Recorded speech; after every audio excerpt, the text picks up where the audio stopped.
Vamos a ir abriendo nuestras Biblias en el Evangelio de Mateo, capítulo 25. Evangelio de Mateo, el capítulo 25. Y vamos a comenzar a leer ahí, versículo 1. Voy a estar hablándoles esta noche sobre el tema Un clamor de medianoche. Ese va a ser ahí nuestro tema y ya lo vamos a encontrar en el texto. Mateo entonces, el capítulo 25, versículo 1. Dice la palabra: entonces el reino de los cielos será semejante a 10 vírgenes que tomando sus lámparas salieron a recibir al esposo. 5 de ellas eran prudentes y 5 insensatas. Las insensatas, tomando sus lámparas, no tomaron consigo aceite, mas las prudentes tomaron aceite en sus vasijas juntamente con sus lámparas. Y tardándose el esposo, cabecearon todas y se durmieron. Y a la medianoche se oyó un clamor: aquí viene el esposo, salid a recibirle. Y es ahí en el versículo 6 que está el título de nuestro mensaje. A la medianoche se oyó un clamor de medianoche. Ahora quiero que me dé una especial atención en esta noche. A través de la historia, este pasaje ha recibido múltiples interpretaciones. Ha encendido grandes polémicas este pasaje. Por ejemplo, hay algunos, dice este pasaje no habla de lámparas, habla de antorchas. Y esa es una discusión que tienen algunos, que no son lámparas, que son antorchas. Otros dicen las vírgenes que se mencionan aquí no son mujeres, son varones. Porque en el libro de Apocalipsis, capítulo 14, versículo 4, habla de vírgenes refiriéndose a varones. Otras de las polémicas que hay está relacionada con que las vírgenes aquí representan a la iglesia. Y entonces ellas van al encuentro del Señor. Y otros dicen, no puede hablar esto del arrebatamiento porque la iglesia no va al encuentro del Señor. El Señor viene a buscar su iglesia. Y hay otros que, por ejemplo, usan de que este pasaje está hablando acerca del reino de Dios, porque todo el capítulo anterior viene hablando sobre los últimos tiempos, sobre la tribulación y la gran tribulación, y luego entra aquí al capítulo 25, entonces se supone que está hablando del reino milenial, del reino de Dios, que Jesús instalará después que Él se levante victorioso en la batalla de Armagedón. Y hay otras polémicas más. Yo solamente le estoy dando una idea de cómo se discute este pasaje a través de la historia. Ahora, yo personalmente creo que la razón está del lado de los que interpretan que esto no se refiere al arrebatamiento de la iglesia, sino a la instalación del reino milenial del Señor Jesucristo. Pero eso lo digo nada más que al pasar, porque lo que yo quiero hacer ahora es dejar de lado todo el trasfondo geográfico, porque este estilo de ceremonia todavía se celebran en estos días en Israel y en algunos territorios vecinos. Pero yo quiero dejar de lado la parte geográfica, quiero dejar de lado también la parte histórica, quiero dejar de lado también el trasfondo cultural. Y solamente quiero limitarme, sin forzar el pasaje, quiero limitarme a tomar algunas frases para que nos ayuden en esta noche a reflexionar, sí, a nosotros, en cuanto al regreso de Jesucristo, buscando a su iglesia. Entonces, insisto en esto, no quiero que nadie, ni los que estamos aquí, ni los que nos verán a la distancia, que entren en confusión. Solamente voy a tomar unas frases de este pasaje para aplicarlas a nuestra vida como creyentes y nuestra relación con la venida de Cristo por la iglesia. La primera de las frases que me invita a reflexionar está allí en el versículo 2, donde dice que 5 de ellas eran prudentes y 5 insensatas. Reflexionando sobre el regreso de Cristo por su iglesia, yo veo que hay creyentes que son prudentes y hay otros que son insensatos. En estos días que estamos viviendo, aún en nuestra propia iglesia, frente a Maranata, el regreso del Señor, hay cristianos aquí que son prudentes y hay otros que son insensatos. La palabra prudente significa obrar con cuidado. Es una de las definiciones. Una persona prudente es alguien cuidadoso, es una persona moderada, es alguien que percibe y comprende la situación. En este caso, un creyente prudente es alguien que entiende que Cristo pronto va a regresar a buscar su iglesia. Él es cuidadoso porque comprende la situación. La palabra prudente tiene que ver también con evitar daños.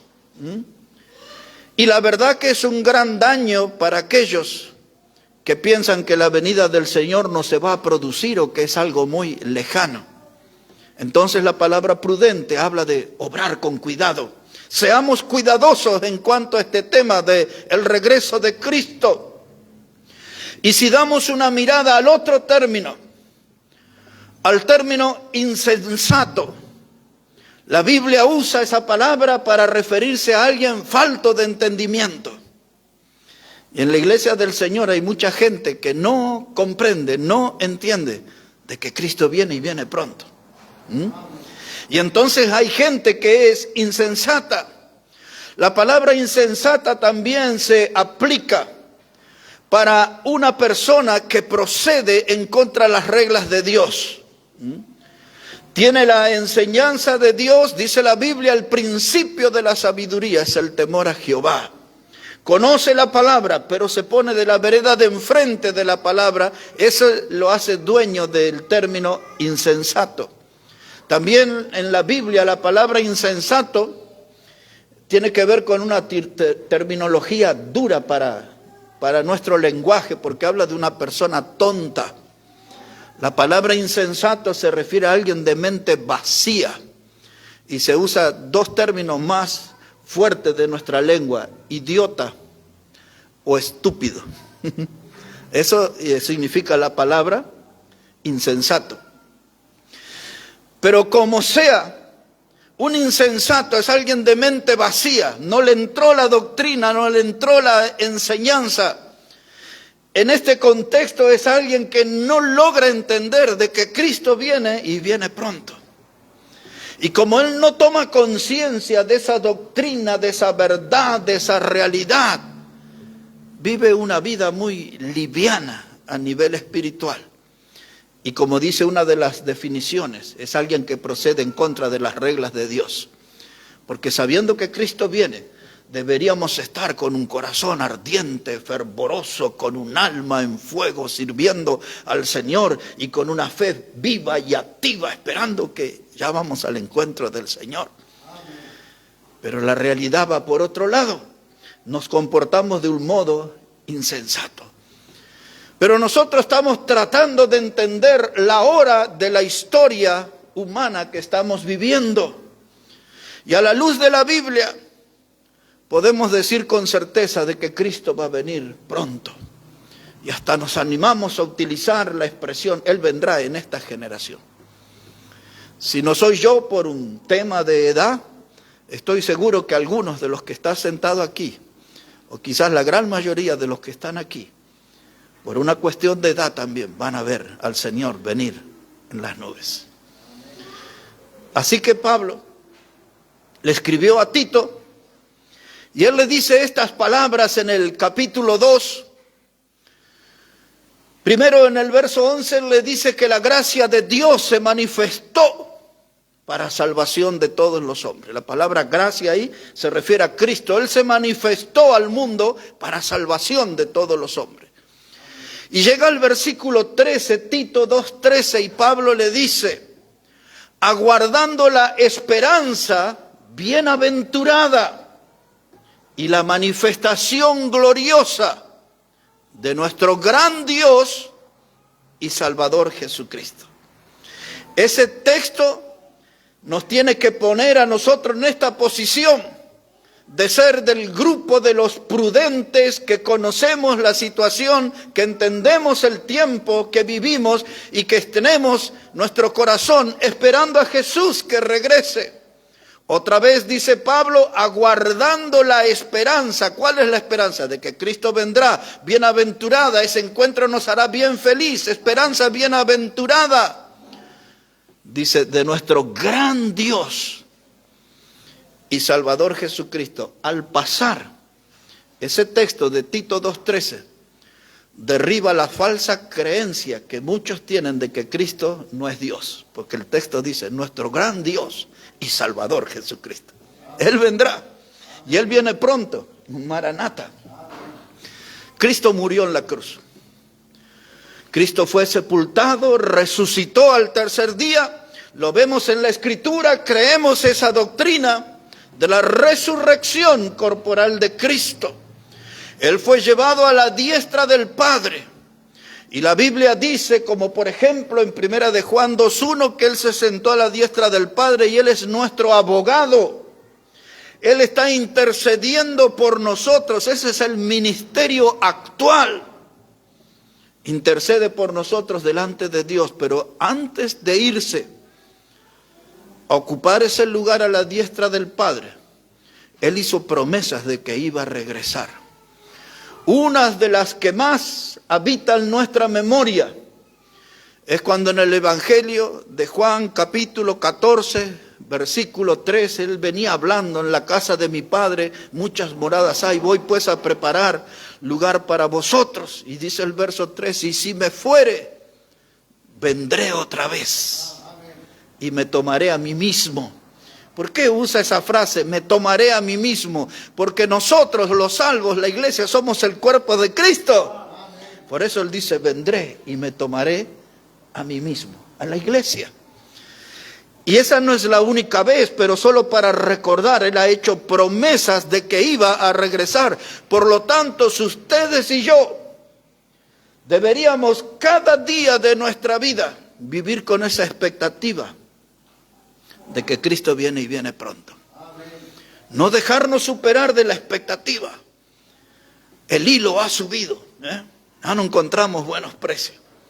La tela es importada, el dólar subió, estamos preocupados por eso. Nos preocupamos por la posibilidad de que nos puede faltar trabajo.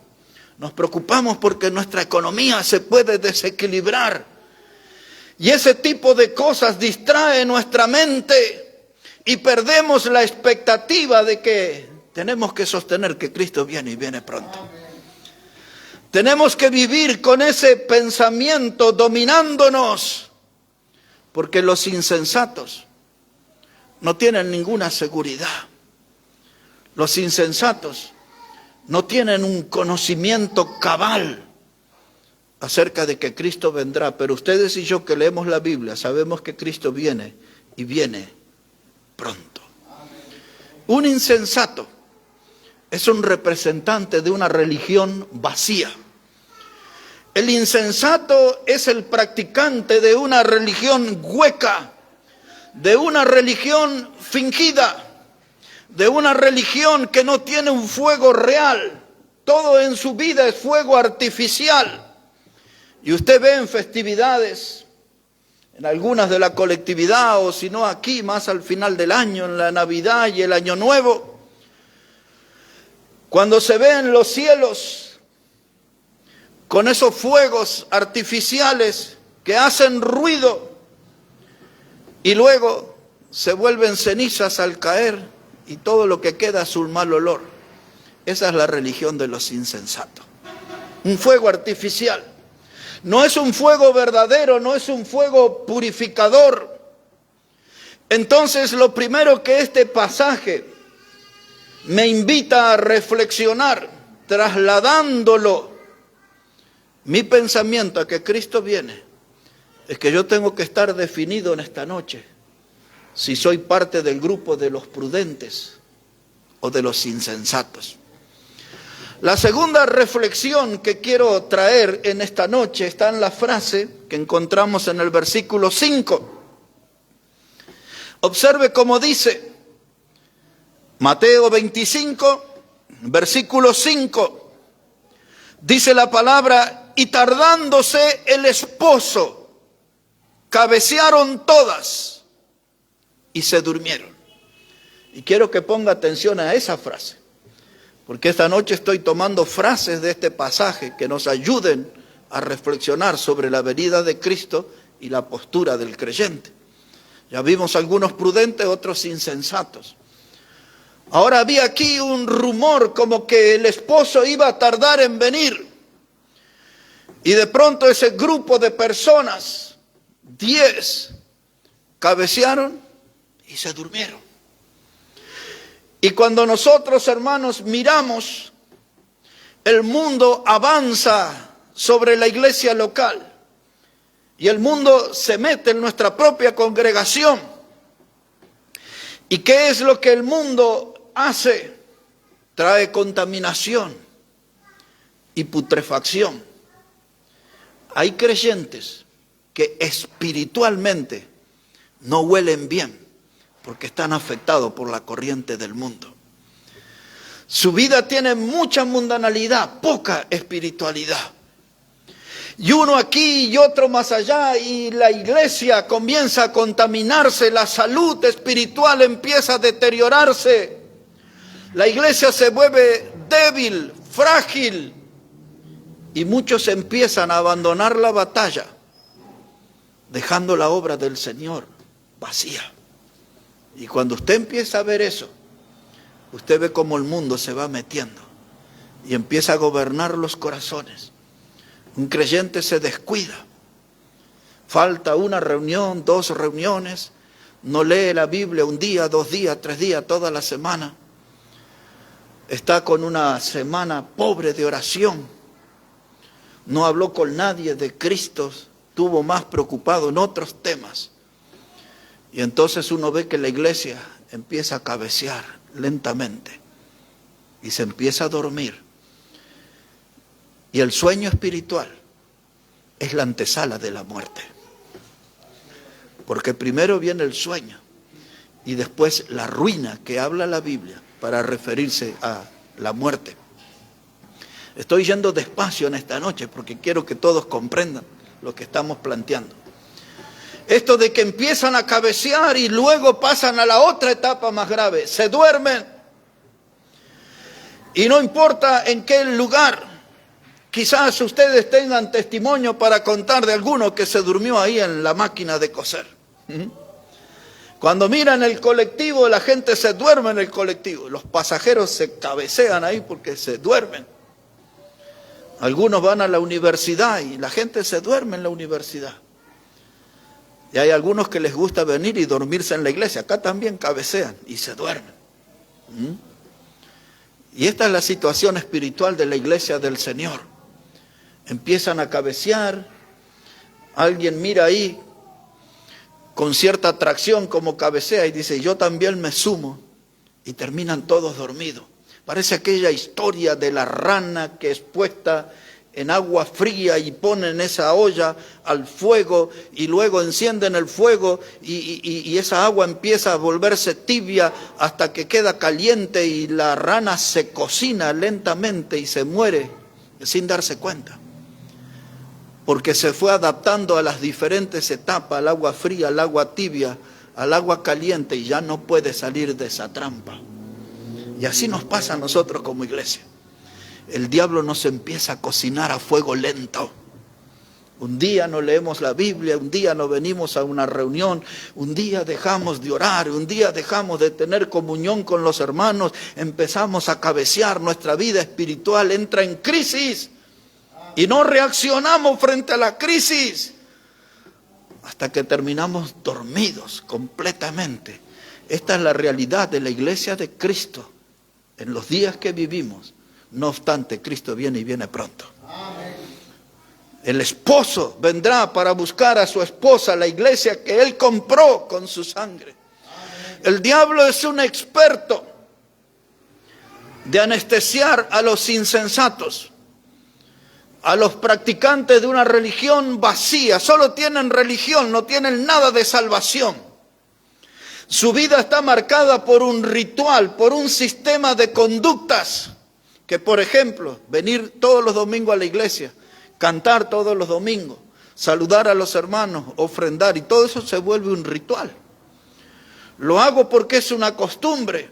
No tengo en mi mente los textos de la Biblia que me enseñan cada una de esas cosas. Lo hago porque eso se vuelve parte de una rutina, no de un impulso espiritual, no de una actividad espiritual. ¿Entienden la diferencia, hermano?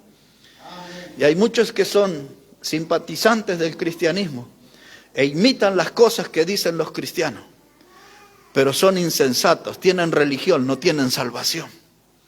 Y al final del mensaje vamos a ver qué importante es esa diferencia entre los que solo tienen una religión y no tienen salvación en Cristo.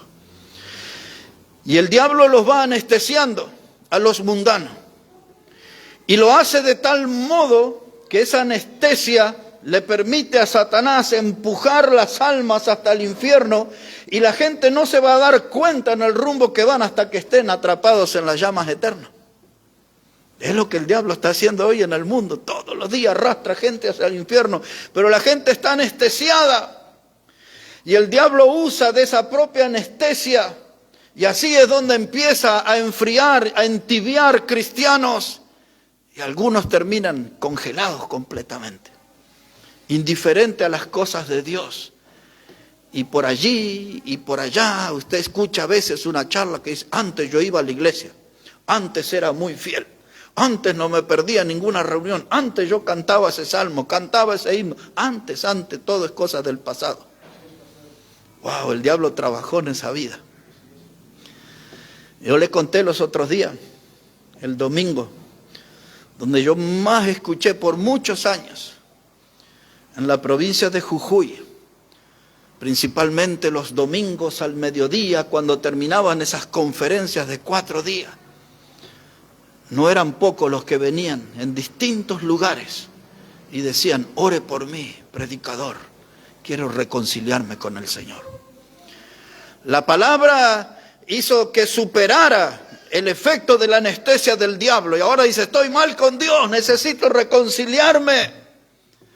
Pero a veces cuando llegamos a ese punto de reconciliarnos con Dios, lo logramos y nos ponemos bien, pero descubrimos que nuestra vida se ha ido desangrando. Tantas heridas nos ocasionó el diablo que eran evitables totalmente si nos manteníamos bien en comunión con el Señor. Pero el diablo nos va lastimando de a poco. Y entonces Pablo le escribe a los filipenses, y él les dice en el capítulo 3 y en el versículo 20, dice que nosotros somos ciudadanos del cielo, de donde también esperamos al Salvador. Y ese pasaje es una fuente de motivación, porque nos recuerda 2 hechos importantes. Uno, que ya no somos de este mundo, ahora somos ciudadanos del cielo porque Cristo nos salvó. Amén. Y la segunda fuente de motivación de ese pasaje es que nos recuerda al decirnos: ciudadanos del cielo, de donde también esperamos al Salvador. Amén. Nuestra esperanza está puesta arriba en el regreso de Cristo. Amén. Y en un encuentro por toda la eternidad, como enseña la palabra de Dios. Colosenses 3:1 dice que nosotros tenemos que poner nuestra mirada en las cosas de arriba. Pero el diablo se empecina en que nuestra cabeza y nuestra mirada esté hacia abajo, en lo que es temporal, en lo que es terrenal, en lo que es material. El diablo quiere ponernos entretenidos en esas cosas temporales, materiales, terrenales. Pero dice Colosenses 3:1 que tenemos que poner nuestra mirada en las cosas de arriba. Salomón lo explicaba en Eclesiastés. No hay nada nuevo y no hay nada bueno, también decía él, debajo del sol. Las cosas importantes para nuestra alma están más allá del sol. Jesús lo decía en estas palabras. Dice, donde está tu tesoro, allí estará también tu corazón. Y agregaba, Mateo 6, no hagáis tesoros en la tierra, donde la polilla y el orín corrompe, haced tesoros en los cielos. Amén. Y hermanos, el diablo nos quiere enredar, y el diablo quiere que echemos raíces en este mundo, pero la Biblia dice que nosotros somos ciudadanos del cielo, por la gracia de Dios, por la salvación en Cristo. Amén. No podemos caer en esa trampa del diablo, y no podemos caer en tal estado de confusión. Cristo viene, y hay algunos que están cabeceando, y hay otros que están durmiendo, cuando deberíamos estar en estado de alerta, participando en la vida de la iglesia, poniendo el hombro en la obra de Dios, siendo activistas en la obra del Señor, protagonistas en la obra del Señor. Gente que suda y que se involucra en la obra del Señor, gente que se arremanga allí con un gesto de trabajar en la obra del Señor. Porque Cristo viene y viene pronto, no es la hora de cabecear ni es la hora de dormir. Ya cuando estemos en la presencia del Señor, ahí vendrá el tiempo de recompensas y de descanso. En esta etapa aquí en la tierra es tiempo de trabajo para gloria de Dios. Amén. Pero el diablo a veces nos mete en confusión, ¿no? Y a veces nos hace que perdamos el paso en esta vida. Pero qué bueno que la palabra de Dios nos exhorta y nos reconviene. Y la palabra de Dios como lámpara a nuestros pies nos ayuda a reencontrar el camino para servir al Señor. Algunas palabras prudentes e insensatos. Los que cabecean y se duermen. No quiero que salga de este pasaje, reténgalo ahí un momento, ponga ahí un dedito y acompáñeme a Romanos capítulo 13. Hay algo que quisiera mencionarles allí en Romanos el capítulo 13, versículo 11.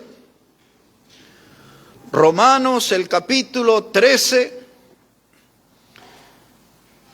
y el versículo 11.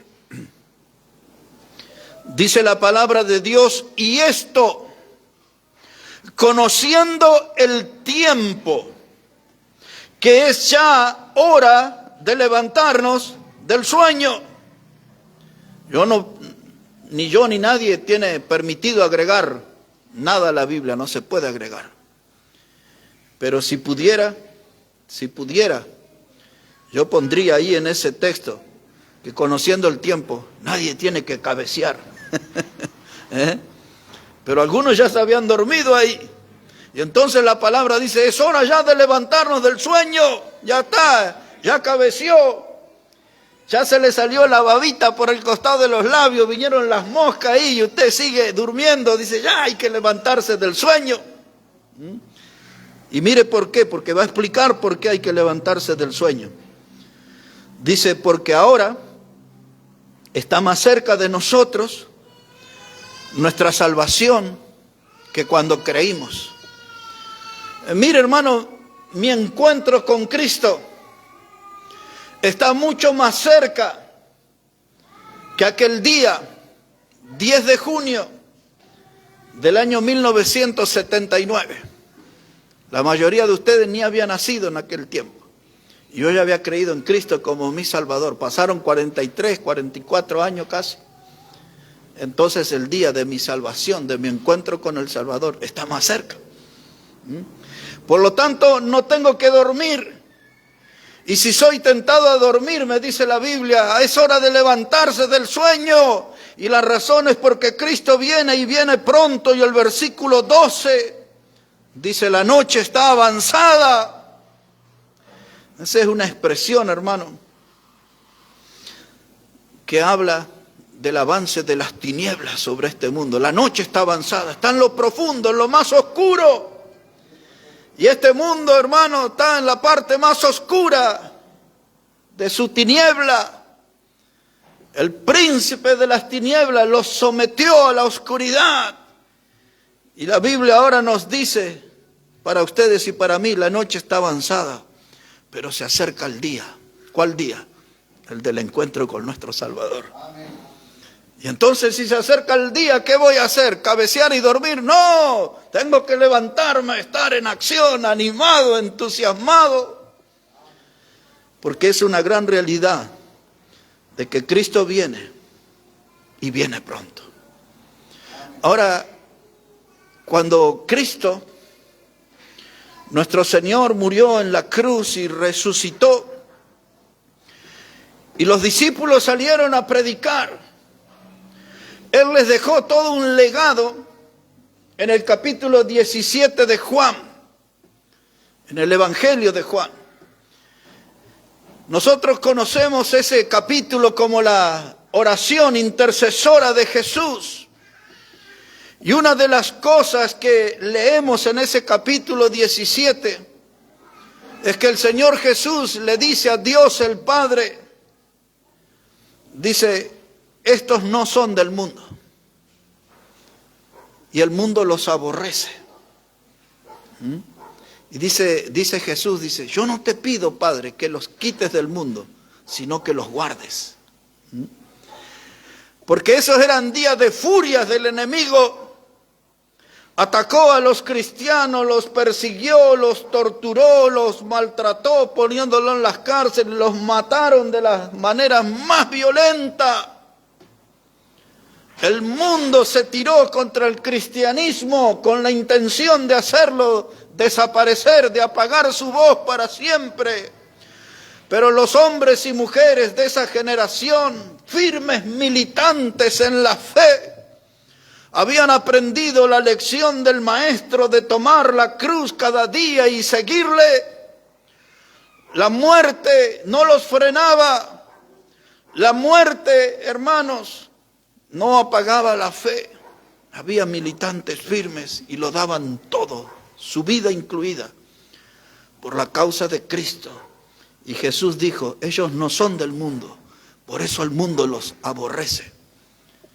Pero esas eran las primeras etapas del cristianismo y ahora en las últimas. El mundo vino con amabilidad. El mundo viene con cordialidad, con palabras suaves y dulces, y nos invita a ser parte de ellos. Y nosotros decimos, mire qué amable es el mundo, y dejo la iglesia y dejo el camino del Señor y me meto en las cosas del mundo. El diablo se dio cuenta que en la historia, cuando él persiguió a la iglesia gozó de mejor salud. Y entonces él cambió su estrategia. Y ahora viene con amabilidad y términos dulces e invita a la iglesia a participar del mundo. Y la iglesia acepta la invitación. Y el resultado de eso, cristianos cabeceando y otros ya dormidos completamente. Es lo que estamos viendo. Es una situación grave esa, hermanos. El mundo, hermano, es una corriente poderosa. Se mete en la iglesia, la enferma, la debilita. La iglesia no puede oponerse al mundo y se entrega a él. Y la iglesia por todas partes está en un continuo noni, noni, noni, noni, noni, noni, como le cantan a los niños. Las iglesias bautistas del noni, noni, iglesias dormidas completamente. Pero hoy tenemos aquí este mensaje para que nos mantenga alertas, despiertos. No podemos cabecear. Capaz que tendríamos que poner un cartel grande como ese, ¿no? Prohibido cabecear, somos bautistas, prohibido dormirse. Todos aptos para trabajar en la obra del Señor. Palabras, frases que hemos trasladado en relación a la venida del Señor, prudentes e insensatos, los que cabecean y los que duermen. Y ahora quiero invitarles a volver a Mateo 25 y volver a mirar el versículo 6. Mateo 25 y el versículo 6 dice la palabra: y a la medianoche se oyó un clamor: aquí viene el esposo, salid a recibirle. Por lo menos yo encontré 13 veces en la Biblia, es muy posible que haya muchas más, que habla sobre la medianoche. Allá en Egipto, cuando mataron al cordero y tenían que marcar en los dinteles de la puerta con sangre para que les librara del ángel exterminador, del ángel de la muerte, algo pasó allí a la medianoche. Salmos hablan de la medianoche. Pablo y Silas, cuando fueron puestos en la cárcel, dice que a la medianoche cantaban himnos. Y hay muchos pasajes en la Biblia que habla de la medianoche. El nuestro aquí dice que se oyó un clamor. A la medianoche el Señor viene.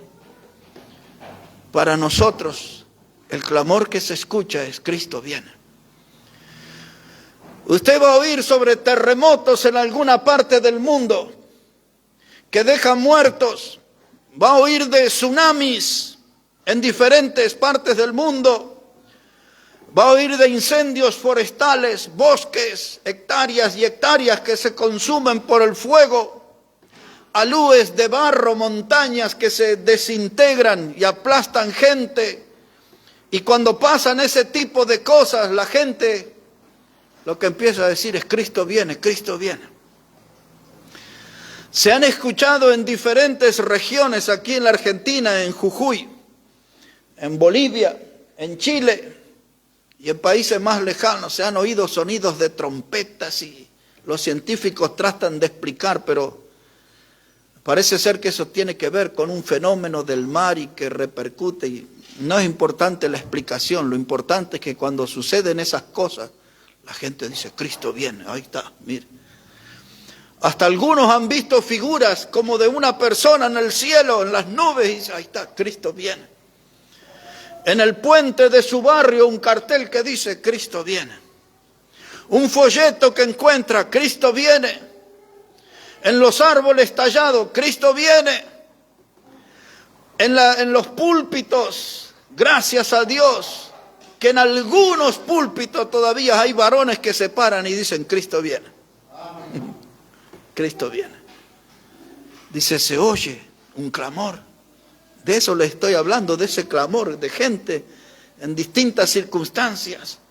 ¿Se acuerdan de que Cristo viene? Cristo viene. Un clamor a la medianoche. La medianoche es cuando se llega al final del día, al final de un tiempo, de una etapa. Hoy a las 23:59 se empieza a terminar este día. Creo que es 8 de julio hoy, ¿no? Creo, no estoy tan seguro.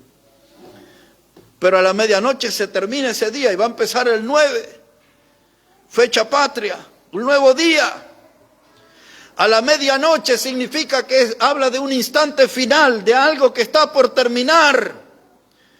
Y hay una etapa que se está por terminar en este mundo y se va a inaugurar otra. La etapa que se termina es la etapa de la gracia, porque Cristo viene y se lleva a su iglesia. Se termina esa etapa. Un clamor de medianoche. Y el mundo padecerá su tribulación y su gran tribulación. Y los que se queden tendrán que soportar la bota del último emperador romano, del último César del Imperio Romano, del Anticristo. La criatura inspirada por el diablo para pisotear a este mundo y perseguir, matar por decapitación a los que se resistan a tener el símbolo que los identifica con Él. Los que no acepten el 666, 36, en su frente o en su mano, serán muertos en los días de este dictador. Y la Biblia enseña que Él se sentará en el templo de Dios y se hará pasar por Dios. Serán días terribles. Y esa hora se acerca, cuando termine la medianoche y empiece esa nueva etapa de tribulación. Y nosotros ya no hemos ido con el Señor. El esposo viene. El esposo viene, se oyó un gran clamor. Y yo quisiera decirles, hermanos, en esta noche, que nosotros tendríamos que levantar, que ayudar a levantar el volumen de ese clamor y gritarle a este mundo: Cristo viene y viene pronto. Que la iglesia Maranata le haga honor a su nombre, a Maranata, que quiere decir Cristo viene y viene pronto. Porque eso significa que estamos advirtiendo a este mundo del peligro de estar sin Cristo. Y se van a sumergir en las llamas eternas del infierno. La voz del regreso. Esas vírgenes que se habló ahí eran dueñas de lámparas sin aceite. Ustedes y yo sabemos que tenemos muchos pasajes en la Escritura que el aceite es una relación directa, una conexión directa con el Espíritu Santo de Dios. Por lo tanto, cuando dije hace unos minutos que esas vírgenes insensatas representan una religión vacía, sin vida, de fuego artificial, de algo pasajero, tienen mucha religión, representan mucha religión y nada de salvación, porque les falta el aceite, el Espíritu Santo de Dios en su vida. Y el Espíritu Santo de Dios en ustedes y en mí, ese sello, es la garantía de que somos salvos y herederos de la vida eterna. Ahora noten la importancia del aceite. Yo diría aquí en esta noche que esa religión ficticia, lámpara sin aceite, ¿de qué sirve una lámpara si no alumbra? ¿De qué sirve una lámpara si no cumple con su objetivo de alumbrar? Esas vírgenes insensatas representan aquella palabra que Jesús tomó del profeta Isaías cuando dijo: este pueblo de labios me honra, pero su corazón está lejos de mí. Hablan de Dios, hablan acerca de Dios, pero no conocen a Dios. ¿Se acuerdan? Tito 1:16 que prediqué el domingo, sobre gente que habla acerca de Dios, pero con sus hechos lo niegan. Dicen conocerlo, pero cuando usted mira la vida, dice: no hay nada de Dios en esa vida. Estas vírgenes insensatas tenían un barniz, un maquillaje, una pinturita superficial que parecían que eran cristianos, pero no tenían aceite, no tenían el Espíritu Santo de Dios. Por lo tanto, el final iba a ser tremenda. Yo quiero que todavía tenga este pasaje porque ya vamos a terminar. Y los voy a traer de nuevo aquí para que leamos juntos el versículo 13, pero antes, para describir la situación de esas vírgenes y del mundo religioso de hoy, quiero que demos juntos una mirada a Mateo capítulo 7. Estamos ahí en Mateo, pero en capítulo 7 ahora, en el versículo 21, hermanos, vamos a repasar esa enseñanza ahí. Mateo capítulo 7. Versículo 21, mire cómo dice la palabra de Dios ahí, es el Señor Jesucristo el que está hablando, y así dice nuestro Señor, Mateo 7, verso 21, dice: no todo el que me dice Señor, Señor, entrará en el reino de los cielos, sino el que hace la voluntad de mi Padre que está en los cielos. Muchos me dirán en aquel día: Señor, Señor, ¿no profetizamos en tu nombre? Y en tu nombre echamos fuera demonios, y en tu nombre hicimos muchos milagros. Y entonces les declararé, nunca os conocí, apartaos de mí, hacedores de maldad. Gente de lámparas sin aceite, religiosos, nunca los conocí a ustedes. Apártense de mí, son hacedores de maldad.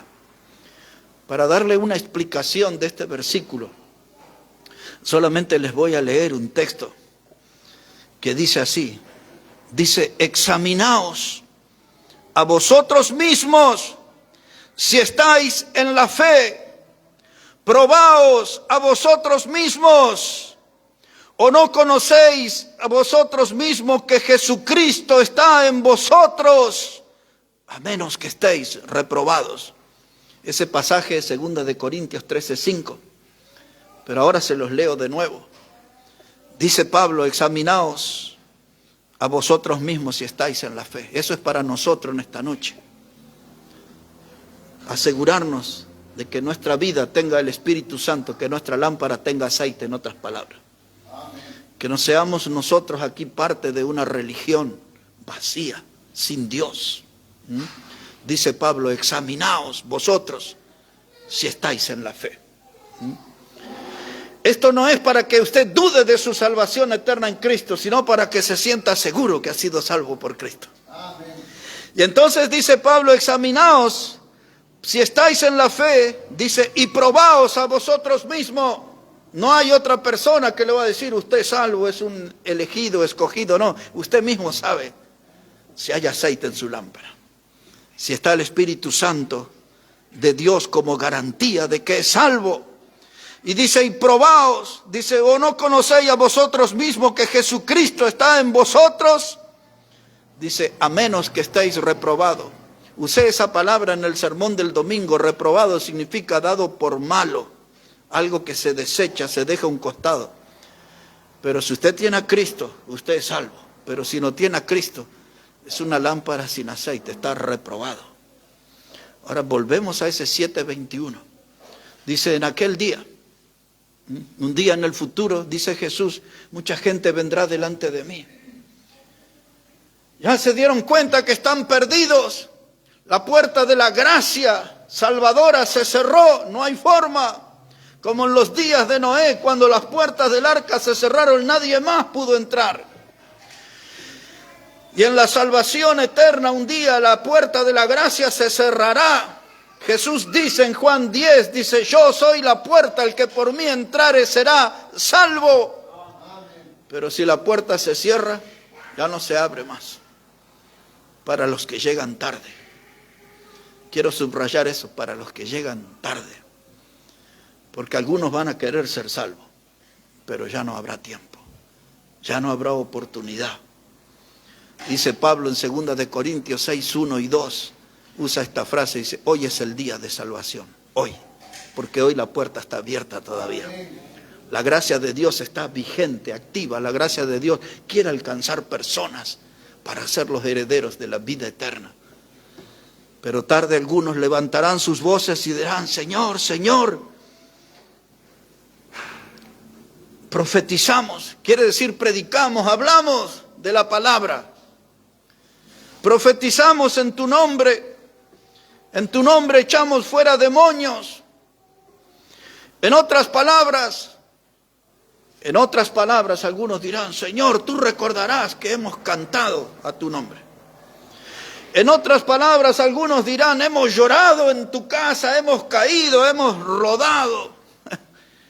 Yo creo que algunos les dirán, Señor, hemos remolineado como David, hemos bailado en los cultos al ritmo de panderos. Señor, tú nos viste en las reuniones pisoteando al diablo y ahuyentando demonios. Y hasta hemos hablado en unas lenguas extrañas. ¿No recuerdas de eso, Señor? Señor. Y hasta algunos quizás le dirán en ese día, Señor, hemos decretado, hemos declarado, ¿cómo? Y con la mirada seria, el Señor les dirá, nunca los conocí, hacedores de maldad. Ustedes eran dueños de esa religión hueca. Ustedes eran los representantes de las lámparas sin aceites, insensatos. nunca creyeron en Jesús como el Salvador. Solamente formaron parte de un formato, de un sistema religioso, pero nunca fueron salvos. Y Pablo dice en esta noche, examinaos vosotros mismos que estáis en la fe. Asegúrese que esté en el lado correcto de la salvación. Asegúrese que Cristo esté adentro suyo y que su cuerpo es templo del Espíritu Santo. Tiene el aceite de Dios adentro suyo. Asegúrese eso en esta noche. Porque quizás le gusta venir aquí a las reuniones y cantar y los hermanos son amables, buena gente. Digo yo, no sé. Buena gente. Y a usted le hace bien venir. Le gusta algunas comidas de los domingos, disfruta aquí. Pero eso no le asegura un lugar en el cielo. El tener a Cristo en su vida, eso es lo que le da la salvación eterna. Jesús le tiene que decir a esa gente, dice, yo nunca los conocí, hacedores de maldad. ¿Por qué aquellos que parecía bueno, aquellos que decían que se oponían al diablo, eran hacedores de maldad porque no conocían al Señor? Un pueblo que honraba de labios, pero su corazón estaba lejos de Dios. Y dichas estas cosas, volvemos a Mateo 25, el último versículo, y ahí vamos a terminar. Mateo 25, versículo 13. Mire cuál fue el final de esas vírgenes insensatas, aquellas que hoy nos invitan a reflexionar, que representaban un sistema religioso vacío, sin presencia de Cristo y del Espíritu Santo. Mateo 25, versículo 13. Ese final es dramático, hermano. Así dice la palabra del Señor. Les voy a leer un poquito antes, versículo 10 hasta el 13 le voy a leer. Versículo 10 dice, pero mientras ellas iban a comprar, vino el esposo y las que estaban preparadas entraron con él a las bodas. ¿Y qué pasó? Se cerró la puerta. Ahora aquellas 5 imprudentes se dieron cuenta que tenían religión y no tenían salvación. Y dicen, denme un poco de aceite, vamos a salir a comprar, vamos a salir a buscar la salvación. Y mientras estaban en esa búsqueda y tratan de regresar para encontrarse con el esposo, con el Salvador, la puerta estaba cerrada. Cuando la puerta del arca se cerró, nadie la abrió. Y cuando la puerta de la salvación se cierra, no hay gritos, ni lloros, ni lamentos que puedan abrir esa puerta. Salieron tarde a buscar salvación. ¿Cuántos? Tantísimos. Me han dicho, ya cuando sea viejo yo voy a creer en el Señor. Ya cuando me jubile voy a empezar a ir a la iglesia y a agarrar una Biblia y empezar a buscar a Dios en mis días de jubilación. ¿Cuánta gente posterga la decisión? Dice, buen mensaje, pero déjemelo meditar, déjemelo pensar. Y todos sabemos que nadie es dueño del segundo que sigue. Y cuando quieren reaccionar o buscar es tarde porque la puerta está cerrada. Y un día buscarán el celular del predicador y dice, pero el predicador ya se fue al cielo, ya, ¿quién me va a hablar de la salvación? La gracia se terminó en esa etapa, la puerta está cerrada. Y ahora mire cómo sigue aquí versículo 11. Dice, y después vinieron también las otras vírgenes diciendo, Señor, Señor, ábrenos. Mas él respondiendo dijo, de cierto os digo que no os conozco. Velad pues, porque no sabéis el día ni la hora en que el Hijo del Hombre ha de venir. Versículo 12, dice el Señor, de cierto os digo, no os conozco. Es lo mismo de Mateo 7, apartados de mí, nunca os conocí, hacedores de maldad. No les conozco. Pero esos de Mateo 7 dicen, en tu nombre profetizamos, predicamos tu palabra, echamos fuera demonios, hicimos milagros, nunca los conocí. Y hermanos, la primera reflexión, prudentes e insensatos. La segunda reflexión en esta noche, los que cabecean y se duermen. La tercera reflexión en esta noche, se oye un clamor a la medianoche. Y la última reflexión está en el versículo 13, donde Jesús dice, velad pues, porque no sabéis el día ni la hora en que el Hijo del Hombre ha de venir.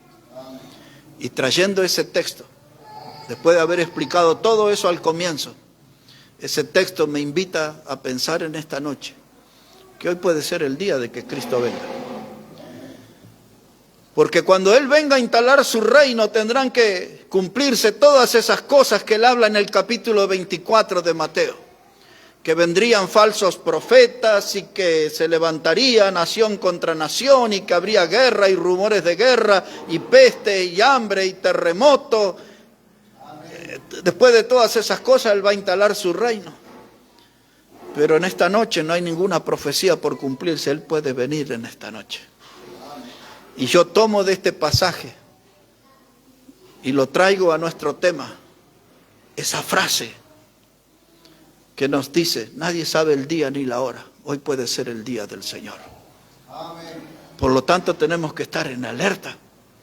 No es tiempo de tener un comportamiento de insensato, no es tiempo de andar cabeceando y durmiendo. Hay que atender el clamor de la medianoche, Cristo viene, hay que estar en alerta, en continuo estado de alerta, hermano. El prudente tiene conciencia de que es una persona pecadora y que Cristo lo rescató, le lavó su pecado y que Cristo sembró en su alma la esperanza de que Él vendrá. Y hoy puede ser esa noche. Amén. Si alguien me preguntara eso, yo diría, claro que sí que puede ser esta noche. Nadie puede discutir. Hay una hora, hay un tiempo establecido que Cristo viene. Es el clamor de la medianoche, Cristo viene. Yo digo esto, prepárate. Lo iba a citar de memoria, pero solo lo vamos a leer juntos y vamos a terminar ahí el mensaje. En Primera de Juan, capítulo 3, versículo 3. Primera carta de Juan, casi al final de la Biblia. Quiero que usted vea ese texto con sus ojos, porque cuando se escucha ese clamor de la medianoche y la iglesia tiene que estar en estado de alerta, tiene que estar preparado, este versículo nos da una indicación muy precisa. Obsérvelo, por favor, Primera de Juan, capítulo 3, versículo 3. Quiero que encuentre ese pasaje. Dice la palabra de Dios, Primera de Juan 3, verso 3. Dice, y todo aquel que tiene esta esperanza en Él. ¿Cuál esperanza? De que Él viene y viene pronto. Si usted tiene esta esperanza, mire lo que debe hacer, dice el texto. Se purifica a sí mismo, así como Él es puro.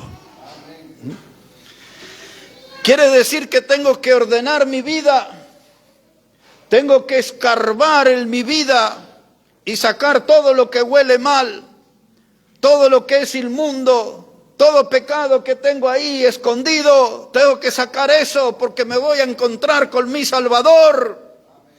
Y el texto dice, si usted tiene esa esperanza, purifíquese porque Él es puro.